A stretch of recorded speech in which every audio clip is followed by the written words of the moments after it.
Shalom saudaraku yang terkasih di dalam nama Tuhan Yesus Kristus. Selamat pagi dan salam sejahtera untuk kita semuanya. Saya Ardi, menyambut Anda di dalam renungan Kristen Saudara Rohani.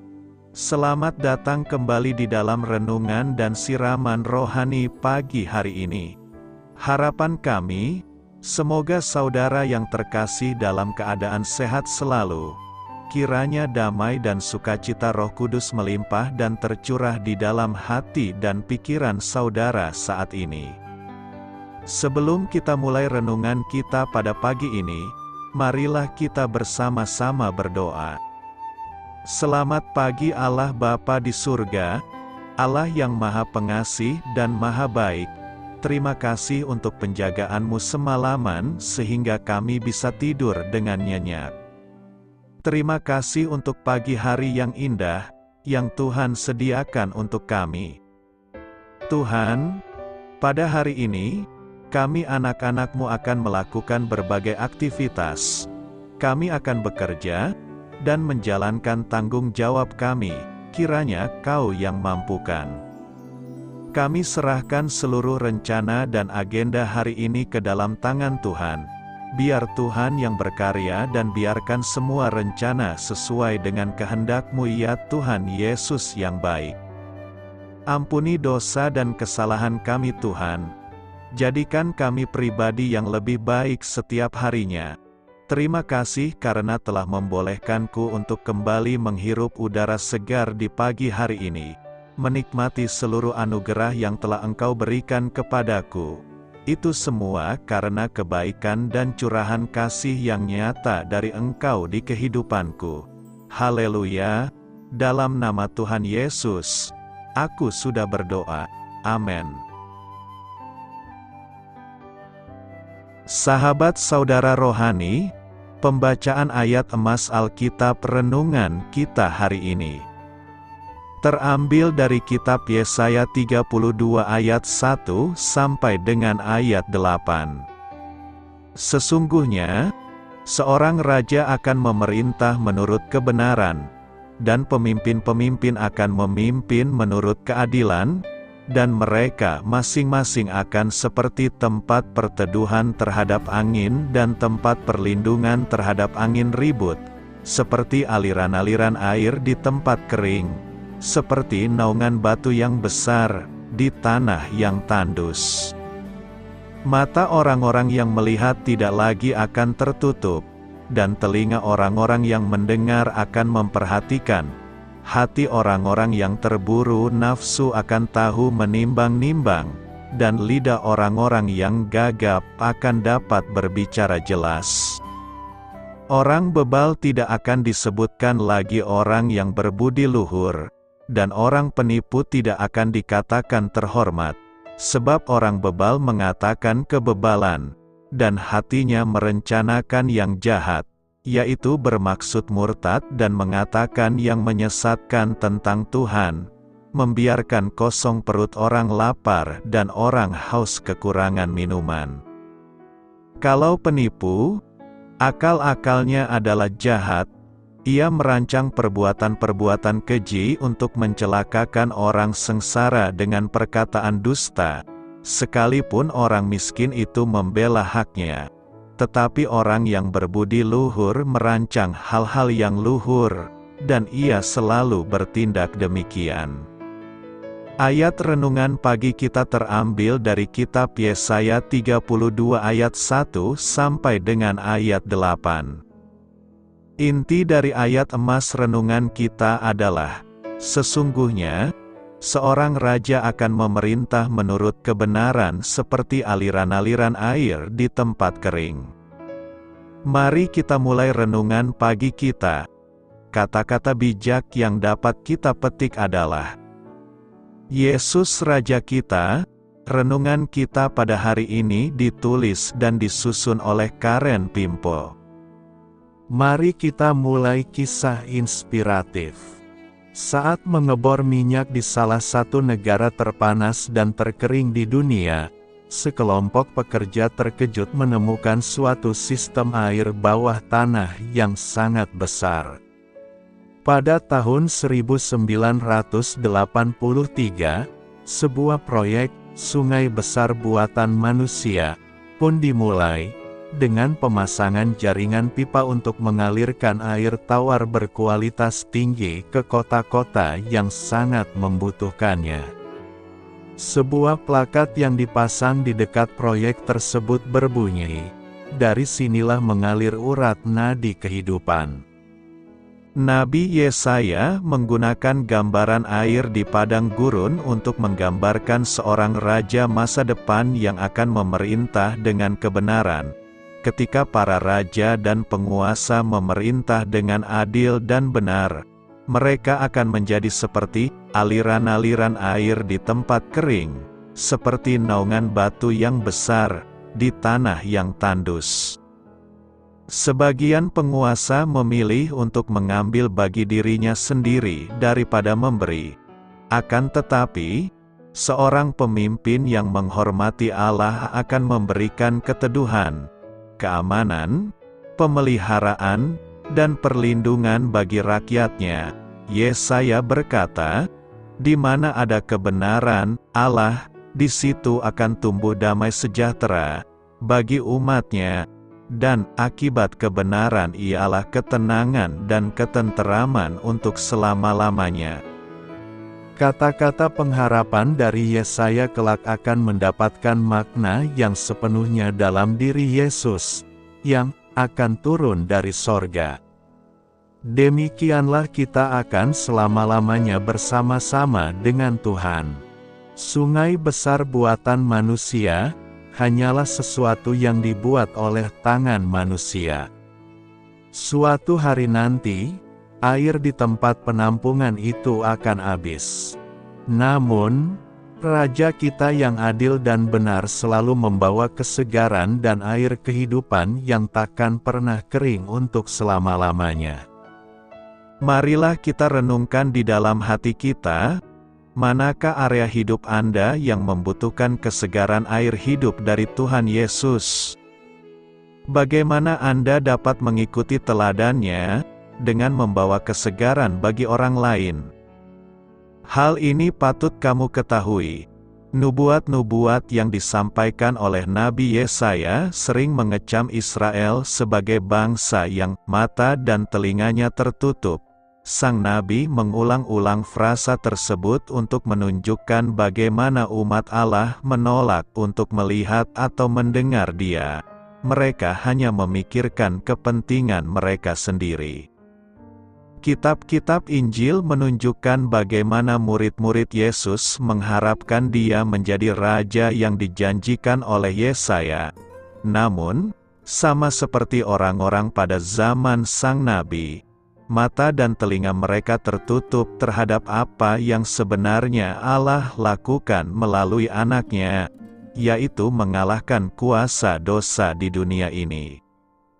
Pada akhirnya, mata para murid terbuka saat menyadari kebangkitan Kristus yang terjadi setelah Dia dikalahkan oleh bangsa Romawi. Mereka melihat, mungkin untuk yang pertama kalinya, bahwa Yesus datang untuk mengubah dunia bukan melalui kekuatan militer, melainkan dengan mengampuni dosa manusia. Itulah pesan yang kemudian mereka sampaikan ke seluruh dunia. Terang Tuhan terbit atasmu. Saat ini kita akan merenungkan tema, Terang Tuhan terbit atasmu. Terang sangat kita butuhkan. Kita tidak dapat hidup tanpa terang. Penelitian telah membuktikannya. Ketika kita tinggal dalam kegelapan, kita akan merasa gelisah, lalu mulai emosional dan kehilangan kendali diri.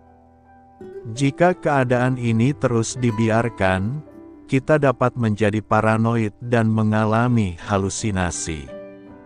Bahkan, di titik yang paling ekstrim, kehilangan keinginan untuk hidup. Ketiadaan cahaya dalam rentang waktu yang panjang dapat menjadi penyebab hilangnya pengharapan. Sedikit banyak, itulah yang dirasakan bangsa Israel saat mereka kembali dari Babel ke Yerusalem. Mereka belum pulih dari berbagai trauma yang mereka alami dalam masa pembuangan. Semua yang mereka lalui membuat mereka meragukan kasih Allah. Daya lihat mereka terhadap janji Allah pun memudar. Ketika itulah, melalui Nabi Yesaya, Allah memberikan pesan pengharapan yang menerangi hati mereka, bahwa Tuhan akan mendatangkan terang yang akan terbit di tengah mereka. Bangsa mereka akan dipulihkan, dan bahkan melalui merekalah, bangsa-bangsa akan datang kepada terang Allah. Kesulitan hidup memang kerap membuat sekeliling kita terasa gelap. Kegagalan demi kegagalan yang kita alami seakan menyerpihkan setiap harapan yang tersisa. Meski demikian, Tuhan tidak pernah menghendaki kita untuk terus diam dalam kegelapan. Saat Tuhan mengangkat kita menjadi anak-Nya, Dia bukan hanya memberikan terang-Nya untuk tinggal di dalam kita, tetapi Dia juga memberikan sebuah identitas baru. Dia melabeli kita sebagai terang dunia, siapapun kita, terlepas dari segala kesalahan dan kegagalan di masa lalu, kita telah diberikan kapasitas untuk bersinar. Agar kita dapat menerangi kegelapan dalam hidup banyak orang, agar mereka memperoleh pengharapan dalam terang Allah yang terpancar melalui kita, maka dari itu, bangkitlah dari keterpurukan. Terobosan besar telah Tuhan sediakan. Dia akan kerjakan pemulihan, kemenangan, dan menyediakan berkat yang membawakan sukacita sejati bagi hidup kita. Dia, Tuhan, akan melaksanakannya dengan segera, tepat pada waktunya yang sempurna. Menjadi terang bukan berarti bahwa kita harus selalu berdoa keliling atau menjadi pendeta, tetapi bisa juga lewat perbuatan-perbuatan kita yang menunjukkan perbedaan nyata dengan pola pikir dunia. Karena terang yang kita terima bukan saja untuk diri kita tetapi juga untuk orang lain, terutama mereka yang masih dalam kegelapan. Contoh dalam kehidupan kita, ketika orang korupsi, kita tidak ikut-ikutan. Ketika orang lebih suka menerima, kita malah lebih suka memberi. Ketika orang terlalu sibuk tanpa henti mengumpulkan kekayaan, kita meluangkan waktu untuk beribadah dan melayani jiwa-jiwa yang membutuhkan pertolongan, dan masih banyak lagi yang bisa kita lakukan untuk memuliakan Tuhan yang berbeda dengan yang dunia ajarkan.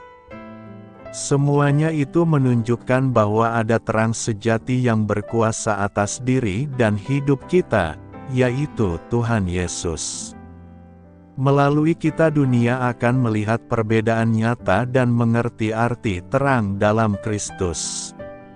Untuk itu kita harus bangkit dan menjadi terang. Apa makna terang Tuhan terbit atas kita? Ada beberapa makna yang terkandung dari pernyataan ini, yakni: pertama, terang yang terbit atas kita itu memberikan optimisme Tuhan bagi umat pilihannya. Menghadapi kenyataan hidup, ada optimisme dari Tuhan Allah, bangkitlah, menjadi teranglah. Perintah ini adalah otoritas dan jaminan Allah bahwa umat-Nya dapat bangkit serta tegak berdiri di tengah ancaman. Di sini jaminannya adalah, Ia meneguhkan kita sehingga kita dapat bangkit di tengah kondisi yang menggenaskan sekalipun. Indikator bahwa kita sedang bangkit ialah, kita menjadi terang, sebagai alat kebenaran dan keadilan Tuhan di tengah kegelapan dengan menghadirkan damai sejahtera berlandaskan sikap tidak membalas jahat dengan jahat. Kedua, terang terbit atas kita memberikan otoritas Tuhan untuk menjadi terang. Sesudah perintah, bangkitlah, ada perintah susulan, menjadi teranglah, karena terangmu telah datang. Kebenaran sabda ini memberikan jaminan otoritas bagi kehidupan umat Allah bahwa dari Tuhan ada keberpihakannya, sehingga kita akan terus tegak bercahaya di tengah kegelapan. Landasan bagi otoritas untuk bercahaya dalam kegelapan dunia ini adalah, Tuhan telah menetapkan agar kita menjadi alat restorasi dan transformasi, karena Ia telah membuat kita menjadi terang bagi bangsa-bangsa. Dengan demikian, kita dapat menghadirkan terang bagi dunia yang gelap, karena terang telah datang bagi kita, dan kemuliaan Tuhan telah terbit bagi kita. Dalam hal ini ada penegasan Tuhan Allah kita, jangan takut, karena pada kita ada kesukaan besar. Juru selamat telah lahir bagi kita. Di sini ada jaminan Tuhan bahwa juru selamat Yesus Kristus adalah jaminan kekal di mana kita dapat tegak di tengah tantangan dunia yang menggenas sekalipun. Perbuatan Allah ini adalah jaminannya bagi kita umatnya bahwa dengan otoritasnya kita akan terus menjadi terang bagi bangsa-bangsa. Peran ini haruslah kita hidupi dengan menghadirkan berkat perdamaian dan keadilan dari Yesus Kristus, Putra Natal di tengah dunia di mana kita dihadirkannya. Ketiga, terang yang terbit atas kita membuta kita jangan terpaku di dalam kegelapan. Bangkitlah, menjadi teranglah, sebab terangmu datang, dan kemuliaan Tuhan terbit atasmu. Sebab sesungguhnya, kegelapan menutupi bumi, dan kekelaman menutupi bangsa-bangsa, tetapi terang Tuhan terbit atasmu, dan kemuliaannya menjadi nyata atasmu. Gagal adalah kata yang menakutkan bagi kita. Kita sulit menerima kegagalan dan menjadikan kegagalan adalah batu sandungan bagi keberhasilan. Padahal, kadang kegagalan bila disikapi dengan lapang dada akan menjadi batu loncatan menuju keberhasilan. Tetapi kita sudah menyerah pasrah dan meratapi kegagalan itu. Belajar dari Thomas Edison, ia sudah mengalami ratusan kegagalan sebelum berhasil dengan penemuannya. Dari pengalamannya, ia mengatakan, banyak kegagalan hidup yang dialami oleh manusia disebabkan mereka tidak mengetahui bahwa mereka telah selangkah lebih dekat dengan kesuksesan. Ini terjadi ketika mereka kemudian menyerah pasrah. Kita kerap melihat kegagalan sebagai bencana, diam terpaku dan melihat pintu harapan telah tertutup, diam terpaku melihat jalan keluar yang buntu. Kita perlu sebuah keyakinan, saat sebuah pintu tertutup, terbukalah pintu lainnya. Namun seringkali kita terpaku menunggu dan menyesali tertutupnya pintu pertama tanpa pernah sadar bahwa sesungguhnya ada pintu lain yang terbuka untuk kita jalani. Demikian juga yang spiritualitas yang kita alami, terpuruk meratapi kegagalan mereka.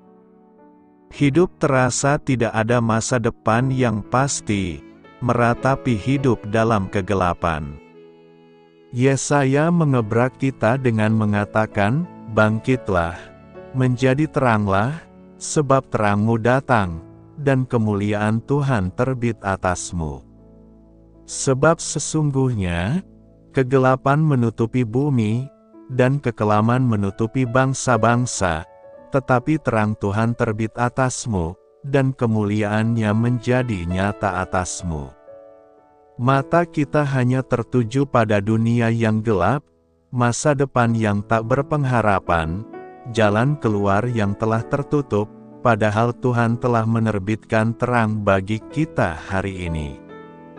Awal dari perjuangan berikutnya adalah bangkit dan nyalakan terangmu.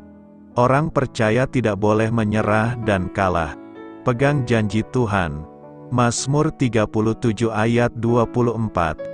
Apabila ia jatuh, tidaklah sampai tergeletak, sebab Tuhan menopang tangannya. Keempat, terang Tuhan terbit atas kita membuat kita harus fokus ke masa depan. Bukankah telah kuperintahkan kepadamu, kuatkan dan teguhkanlah hatimu, janganlah kecut dan tawar hati, sebab Tuhan, Allahmu, menyertai engkau, kemanapun engkau pergi. Ulat kecil mempunyai keinginan untuk mencari daun-daun hijau di seberang jalan. Tetapi ia harus melalui jalan raya yang lebarnya 6 meter. Ada banyak yang mencibirnya, ada juga yang memberi motivasi padanya. Dengan tetap fokus pada tujuan di depan, akhirnya si ulat bisa mencapai daun-daun yang hijau dan segar. Ulat kecil mengajarkan kita tentang keteguhan dan keyakinan pada diri sendiri. Sebelum kita percaya pada orang lain, mulailah dengan percaya pada diri sendiri. Dengan demikian kita telah mengantongi satu pikiran positif untuk merespons setiap perkataan orang lain. Dan sebelum kita mulai mempercayai diri sendiri, dasarilah pada kepercayaan yang teguh pada kuasa Tuhan yang setiap hari memberi energi yang tiada berakhir. Percaya bahwa Tuhan menyertai sepanjang jalan kehidupan kita. Teruslah bermimpi dan berharap, sebab dalam mimpi dan pengharapan itulah Tuhan menyediakan kekuatannya untuk kita. Curahkan segala yang Anda miliki pada mimpi-mimpi Anda, maka Anda akan terpesona dengan energi yang muncul dari dalam diri Anda. Sebagaimana ulat, O.S. Marden memberi motivasi pada kita, semua yang Anda impikan, Anda inginkan dan Anda harapkan, akan dapat Anda raih jika Anda memiliki kekuatan untuk bertahan, jika Anda dapat tetap terfokus pada tujuan Anda dengan intensitas yang cukup dan dengan satu tujuan. Terus berjaung dalam penyertaan Allah. Penyertaan Allah mengatasi segala kecurigaan, kebimbangan atau ketidakpercayaan. Sehingga penyertaan Allah mengubah memotivasi diri kita untuk terus fokus pada apa yang kita raih di depan. Penyertaan Allah memberikan keberanian menghadapi masa depan sebab ia percaya pada harapan di depan yang bisa ia capai. Penyertaan Allah akan membawa kita pada seberang jalan dengan berbekalkan pengharapan, fokus ke depan bersama Allah. Karena itu, marilah mensyukuri kedatangan terang yang terbit atas kita. Roh dicurahkan kepada kita. Yesaya 32 ayat 15 berkata, sampai dicurahkan kepada kita roh dari atas, maka padang gurun akan menjadi kebun buah-buahan, dan kebun buah-buahan itu akan dianggap hutan. Sebelum Yesus naik ke surga, maka Yesus telah menyampaikan bahwa akan datang roh ke dunia ini untuk mendampingi, dan menyertai, serta melindungi setiap orang percaya. Roh ini sering dinamai dengan Roh Kudus. Roh Kudus adalah pribadi ketiga dari Tritunggal. Kedatangan Roh Kudus ini terjadi pada peristiwa Pentakosta di Yerusalem. Kedatangannya dengan cara dicurahkan kepada setiap orang percaya. Ketika Roh Kudus dicurahkan kepada kita, maka segala sesuatu yang mustahil menjadi mungkin terjadi. Ada perubahan yang baik. Hidup yang berbuah adalah hidup yang berguna bagi Allah dan sesama. Dalam nas hari ini yang terjadi adalah padang gurun menjadi kebun buah-buahan, dan kebun buah-buahan itu akan dianggap hutan. Perubahan ini tentu akan membawa hidup yang bahagia. Hidup yang bahagia memiliki damai sejahtera, ketenangan dan ketenteraman selama-lamanya dimulai dari ditegakkannya kebenaran, dan kebenaran hanya dapat ditegakkan jika kita kepenuhan Roh Kudus. Persoalannya adalah pencurahan Roh Kudus itu akan bisa terjadi bagi kita jika kita melakukan kehendak Allah. Apakah yang harus kita lakukan agar hidup bahagia yang dipenuhi Roh Kudus terjadi atas kita? Ada beberapa hal yang harus kita lakukan, yakni: pertama, kita harus bersukacita dalam Tuhan setiap hari. Bersukacitalah senantiasa dalam Tuhan. Sekali lagi kukatakan, bersukacitalah. Ketika susah, kita harus membaca Alkitab. Yeremia 15 ayat 16 Apabila aku bertemu dengan perkataan-perkataanmu, maka aku menikmatinya. Firman-Mu itu menjadi kegirangan bagiku, dan menjadi kesukaan hatiku, sebab nama-Mu telah diserukan atasku, ya Tuhan, Allah semesta alam. Iblis berusaha mencuri sukacita kita sebab ketika kita tidak sukacita, maka kita akan menjadi orang yang lemah dan kehilangan perlindungan ilahi. Ulangan 28 ayat 47-48, karena engkau tidak mau menjadi hamba kepada Tuhan Allahmu, dengan sukacita dan gembira hati walaupun kelimpahan akan segala-galanya, maka dengan menanggung lapar dan haus, dengan telanjang dan kekurangan akan segala-galanya engkau akan menjadi hamba kepada musuh yang akan disuruh Tuhan melawan engkau. Ia akan membebankan kuk besi ke atas tengkukmu, sampai engkau dipunahkannya. Kedua, kita harus berbuat baik setiap hari. Hal tersebut dimulai dari hati yang baik. Hendaklah kebaikan hatimu diketahui semua orang. Tuhan sudah dekat. Mazmur 41 ayat 1-4 Mazmur Daud. Berbahagialah orang yang memperhatikan orang lemah. Tuhan akan meluputkan dia pada waktu celaka. Tuhan akan melindungi dia dan memelihara nyawanya, sehingga ia disebut berbahagia di bumi. Engkau takkan membiarkan dia dipermainkan musuhnya. Tuhan membantu dia di ranjangnya waktu sakit. Di tempat tidurnya kau pulihkannya sama sekali dari sakitnya. Ketiga, kita tidak perlu terlalu khawatir. Sebab orang yang khawatir selalu membicarakan atau memikirkan apa yang tidak dikehendakinya, maka perbanyaklah berdoa dan menyembah Tuhan. Janganlah hendaknya kamu khawatir tentang apapun juga, tetapi nyatakanlah dalam segala hal keinginanmu kepada Allah dalam doa dan permohonan dengan ucapan syukur. Damai sejahtera Allah, yang melampaui segala akal, akan memelihara hati dan pikiranmu dalam Kristus Yesus.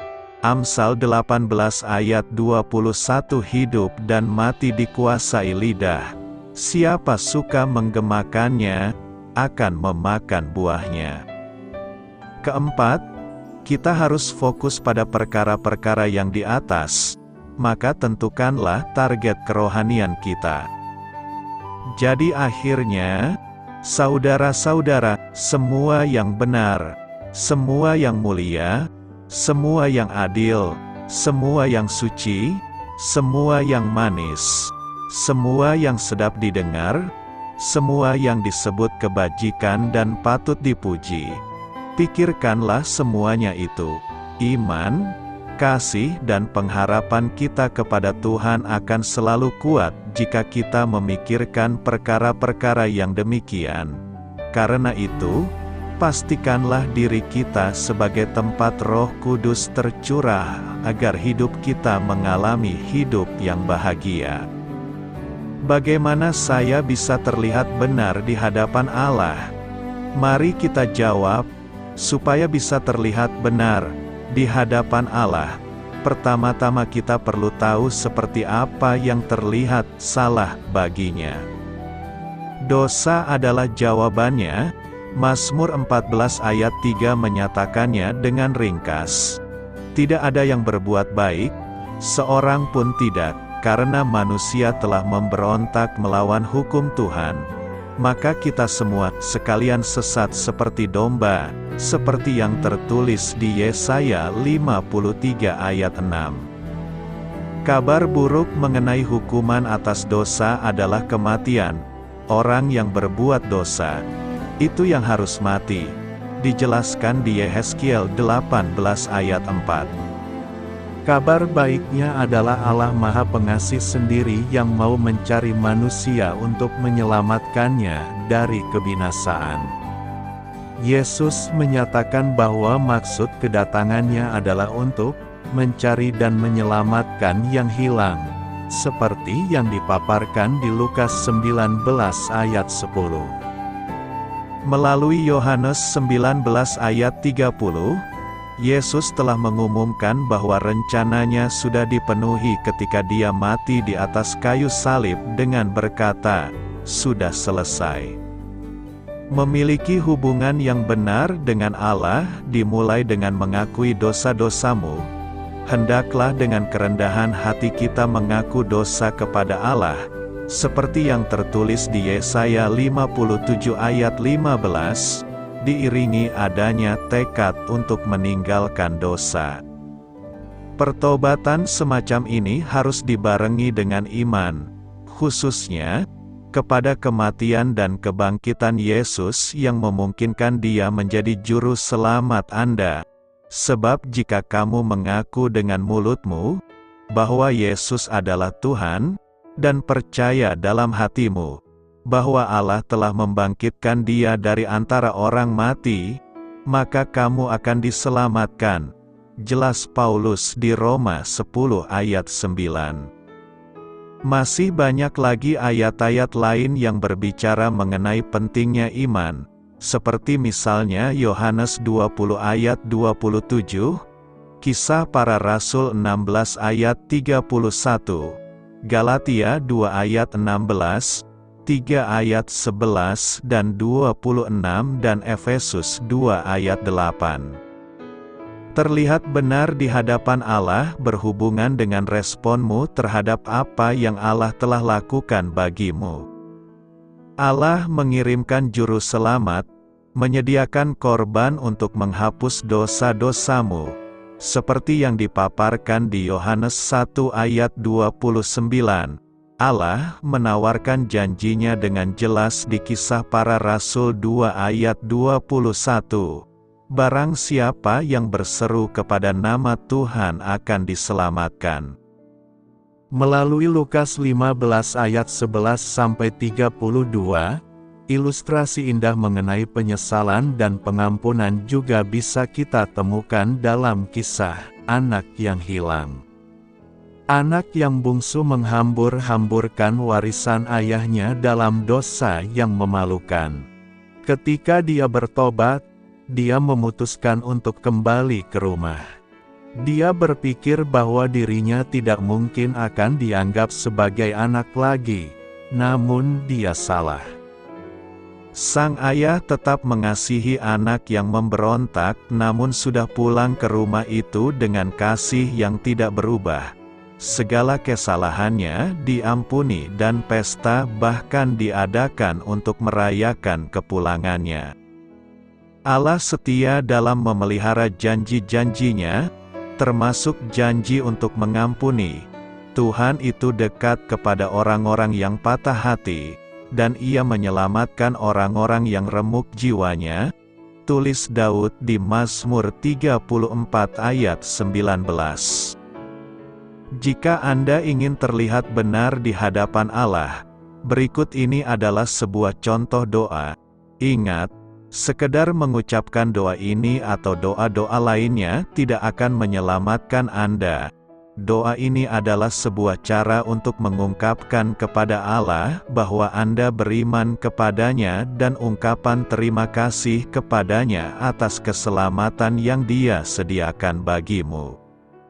Hanya iman kepada Yesus Kristus yang bisa menyelamatkanmu dari dosa. Bapa di surga, saya tahu bahwa saya telah berdosa kepadamu dan pantas untuk dihukum. namun Yesus Kristus telah menanggung hukuman yang seharusnya saya tanggung sehingga dengan beriman kepadanya saya dapat diampuni.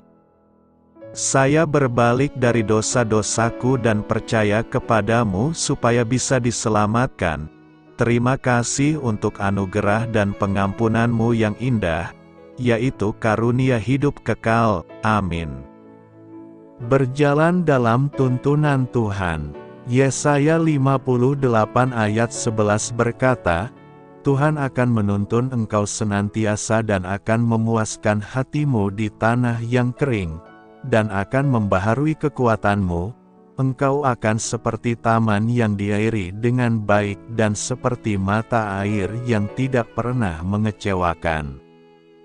Berjalan dalam tuntunan Tuhan adalah harapan dan keinginan semua orang percaya. Sangat disayangkan kebanyakan orang percaya memiliki persepsi yang salah mengenai tuntunan Tuhan. Salah satunya adalah bahwa mereka berpikir bahwa tuntunan Tuhan selalu akan berjalan mulus. Lagi pula mengapa Tuhan menuntun kalau harus tetap mengalami hal yang sukar? Memang terkadang tuntunan Tuhan itu terasa menyakitkan. Dalam Ulangan 32 ayat 11 menuliskan, Laksana Raja Wali menggoyang bangkitkan isi sarangnya, melayang-layang di atas anak-anaknya, mengembangkan sayapnya, menampung seekor, dan mendukungnya di atas kepaknya. Demikianlah Tuhan sendiri menuntun dia, dan tidak ada Allah asing menyertai dia. Melihat Ulangan 32 ayat 11 ini, maka sebaiknya kita perlu untuk mengubah paradigma kita mengenai tuntunan Tuhan, sebab tuntunan Tuhan selalu melayani tujuan-tujuan Tuhan dan bukan untuk melayani tujuan-tujuan pribadi kita sendiri.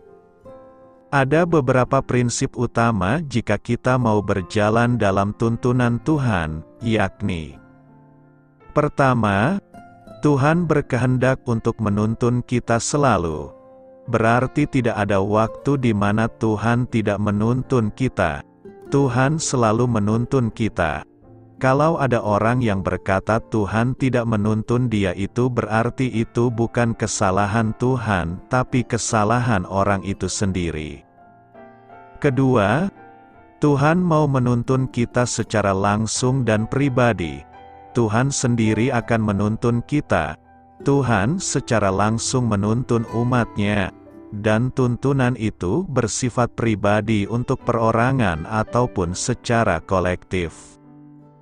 Ketiga, Tuhan tidak menuntun kita dengan paksaan tapi dengan kelembutan. Mazmur 32 ayat 8-9 menuliskan, Aku hendak mengajar dan menunjukkan kepadamu jalan yang harus kau tempuh. Aku hendak memberi nasihat, mataku tertuju kepadamu. Janganlah seperti kuda atau bagal yang tidak berakal, yang kegarangannya harus dikendalikan dengan tali les dan kekang. Kalau tidak, ia tidak akan mendekati engkau. Tuhan berkehendak untuk menuntun kita dengan mata, artinya menuntun dengan kelembutan yang menuntut pengertian dari pihak kita. Tuhan tidak mau menuntun kita seperti menuntun kuda atau bagal yang harus dipaksa untuk dapat mengerti. Prinsip-prinsip utama di atas akan memberikan kepada kita pandangan yang lebih fokus pada tujuan tuntunan Tuhan bagi kita. Tujuan tuntunan Tuhan atas kita bukanlah hanya untuk memindahkan kita dari suatu titik ke titik yang lain. Tapi tujuan Tuhan menuntun kita adalah supaya kita menemukan identitas kita yang sebenarnya. Supaya kita mengetahui potensi yang dalam diri kita. Supaya kita semakin mengenal dan bergantung pada Tuhan. Supaya kita dapat bertumbuh dalam kehidupan kita. Supaya kita dapat mengembangkan kemampuan eksplorasi kita untuk menjadi maksimal, mature through adventure. Supaya kita terlatih untuk dapat mengatasi badai kehidupan. supaya kita dapat mewarisi semua yang Tuhan siapkan untuk kita. Karena itu, terimalah tuntunan Tuhan dalam hidup kita setiap hari agar hidup kita semakin diberkati-Nya. Doa saya menyertai saudara sekalian. Marilah kita menyampaikan doa syafaat. Tuhan Yesus, terima kasih untuk kedamaian yang Engkau hadirkan melalui kekuasaan-Mu yang sepenuhnya adil dan benar. Amin. Sampaikan harapan dan permintaan saudara kepada Tuhan.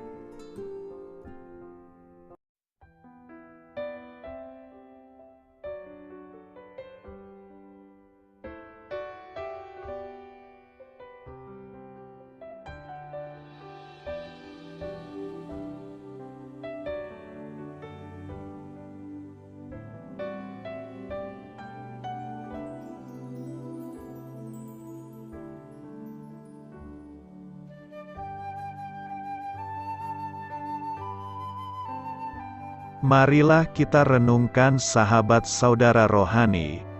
Demikianlah renungan firman Tuhan pagi hari ini. Semoga menjadi berkat dalam hidup kita. Dan sebelum kita memulai segala aktivitas kita pagi hari ini, marilah kita berdoa. Selamat pagi Bapa, malam hari telah berganti pagi. Kehidupan baru telah Engkau berikan kembali bagi kami. Bapa Surgawi, tolonglah aku menyadari kebutuhan orang lain, supaya aku dapat membagikan apa yang telah Engkau berikan kepadaku. Pada saat aku membutuhkan, berilah aku keyakinan bahwa Engkau akan mencukupkanku, melalui orang-orang yang mengasihi-Mu, bukan karena kami pantas atau layak, namun karena kasih karunia-Mu kami boleh ada, sebagaimana kami ada di pagi hari ini. Terima kasih Tuhan, atas kesempatan baru yang telah Tuhan berikan kepada kami, untuk bisa memperbaiki diri agar kami bisa lebih layak di hadapan-Mu. Hari ini kami serahkan semua perkara dan kesulitan yang akan kami lalui ke dalam tangan-Mu. Biarkanlah kami bisa memuliakan-Mu dalam segala aktivitas yang akan kami lakukan. Amin. Biarlah firman Tuhan menjadi pengingat untuk kita semua, bahwa tuntunan dari Roh Kudus akan selalu memberi jalan keluar bagi setiap permasalahan hidup kita, dan memberi kedamaian di hati kita. Sampai jumpa di renungan pagi saudara rohani berikutnya. Kiranya Tuhan selalu memberkati saudara semua hari ini. Amin. Shalom.